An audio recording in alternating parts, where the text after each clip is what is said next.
This story is called Hot Tea. Once upon a time, there was a gentleman who, after a long, successful career, retired to countryside mansion to enjoy the rest of his years in relative comfort. He had many friends and countless hobbies to fill his days. What he most excelled in, however, was the collection and preparation of tea. He delighted in this particular beverage ever since it was first introduced to him by a learned, highly esteemed professor that he was fortunate enough to befriend. Over the years, he'd accumulated a vast knowledge about the many varieties of tea and the many ways of preparing it, using his extensive collection of the rarest teapots and cups.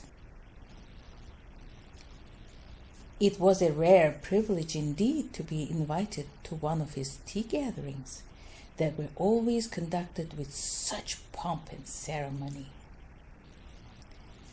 Once a supposedly learned, affluent relative was traveling from the provinces to the city and called on him to pay his respects.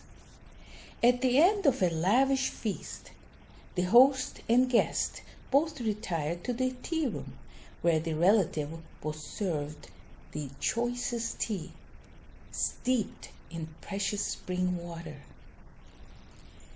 The relative enjoyed the tea so much that he repeatedly, after each sip, grunted, "Excellent!" Delighted that his relative must appreciate the finer things, the host eagerly inquired, "Are you referring to the tea or choice of spring water?"